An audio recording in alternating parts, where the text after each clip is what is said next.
राधे राधे, जय श्री सीताराम, नमो राघवाय। आज हम बात करेंगे वट सावित्री व्रत की, जो इस वर्ष 26 मई 2025 सोमवार को है।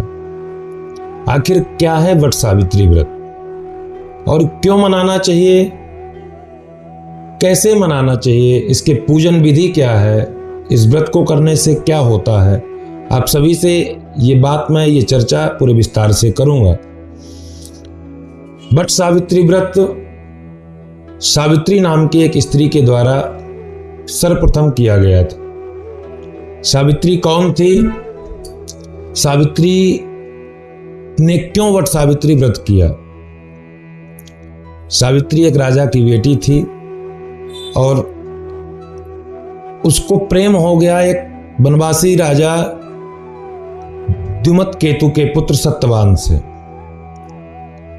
तब महाराज प्रेम हो गया। ये बात जब इनके पिताजी ने नारद जी को बताई, नारद जी ने देखा, नारद जी ने कहा भाई ये तो इस पुरुष की आयु तो आधी है, तो ऐसे में विवाह करके कोई फायदा है नहीं। सावित्री का प्रेम इस स्तर का था। सावित्री ने कहा कि आयु आधी हो या पूरी, मैं उसका परित्याग फिर भी नहीं करूंगी, मैं विवाह उसी से करूंगी। और अंततोगत्वा सावित्री ने सत्यवान से विवाह किया। और दैव योग के अनुसार एक दिन हुआ क्या, सत्यवान जंगल लकड़ी लेने गए। चूंकि सारे राज्य वैभव को त्याग करके सावित्री भी सत्यवान के परिवार के साथ जंगल में रहने लगी थी। जंगल में रह रही थी। एक दिन सत्यवान जंगल में लकड़ी लेने गए और वही दिन उनके महाप्रयाण का दिन था। तो यमराज उनके प्राण लेने आए। सावित्री को चूंकि पहले से ही पता था कि क्या होना है और किसी भी दिन इनके जीवन का आखिरी दिन हो सकता है। तो जब यमराज सत्यवान के प्राण लेने आए, सावित्री पीछे पड़ गई। आप मेरे पति के प्राण नहीं ले जा सकते। और यमराज जाने लगे, सावित्री पीछे पीछे जाने लगी। यमराज ने मना किया कि वहां कोई भी सशरीर नहीं जा सकता। सावित्री ने कहा अगर आप मेरे पति के प्राण नहीं वापस करेंगे तो मैं आपके पीछे पीछे ही जाऊंगी। यमराज ने समझाने का बहुत प्रयास किया, किंतु सावित्री फिर भी नहीं मानी।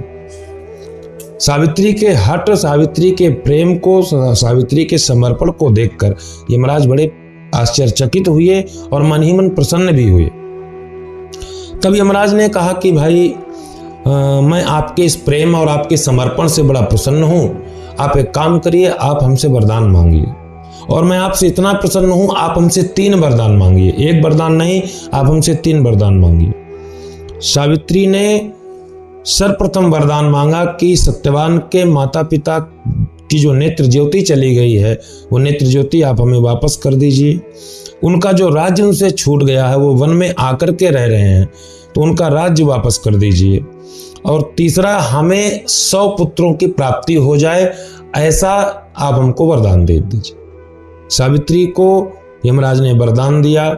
सावित्री के पति के प्राण वापस किए और सावित्री के सत्यवान के माता पिता की नेत्र ज्योति वापस आई। उनके 100 पुत्र हुए। और ये सब कुछ जब हुआ, यह एक वटवृक्ष के नीचे हुआ। सावित्री ने ये जो भी किया, ये संपूर्ण जितनी भी कथा रही, जितना भी कुछ हुआ, ये सब कुछ अपने मृत शरीर, अपने पति के मृत शरीर को लेकर के वटवृक्ष के नीचे ही बैठी रही। और प्राण भी वहीं निकले और प्राण वापस भी वहीं आए। सावित्री के करने के बाद तब उन्होंने यम का पूजन किया। तब से ज्येष्ठ मास की अमावस्या के दिन ये व्रत संपूर्ण सौभाग्यशाली स्त्रियां मनाती हैं। इस व्रत को मनाने से, इस व्रत को करने से आपकी पति की आयु लंबी होगी, आपका सौभाग्य हमेशा सौभाग्य का वर्धन होता रहेगा और आपके पति के जीवन में आने वाली आपत्ति विपत्तियों का भी नाश होता रहेगा। इस व्रत को कैसे करें? सर्वप्रथम जो नियम है, शास्त्र के नियमानुसार तो आपको त्रयोदशी के दिन से 3 दिनों तक व्रत करना चाहिए। त्रयोदशी, चतुर्दशी और अमावस्या, 3 दिनों का व्रत करके आप जाएं वटवृक्ष के नीचे। ये संकल्प लें कि हम आपका व्रत कर रहे हैं, आप का व्रत करने का संकल्प ले रहे हैं और ऐसा संकल्प लेकर के आप 3 दिनों तक व्रत धारण करें।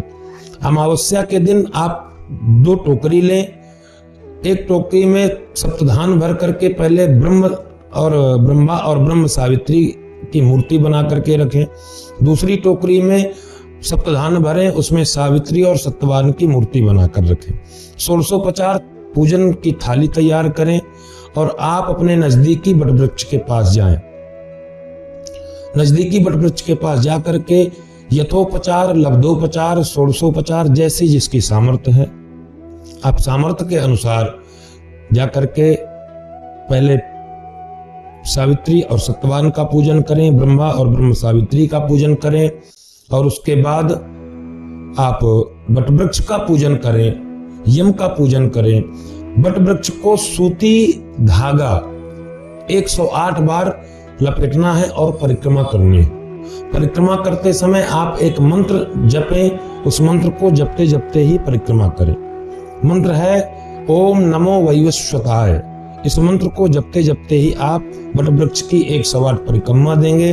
उसके बाद सावित्री को अर्घ्य देंगे। सावित्री देवी को अर्घ्य दें और उनसे प्रार्थना करें कि जिस प्रकार आपने अपने पति के प्राणों की रक्षा की, आपने अपने पति के प्राणों को वापस लिया, हमारे ऊपर भी कृपा करें, हमारे भी जीवन में हमारे पति प्रसन्न रहें, उनकी आयु लंबी रहे, वो स्वस्थ रहें। और एक श्लोक, एक मंत्र के द्वारा आप उनकी प्रार्थना करें। ये बड़ा ही सुंदर मंत्र है। ये सभी सौभाग्यशाली स्त्रियों को ये मंत्र जपना चाहिए और इस मंत्र को जप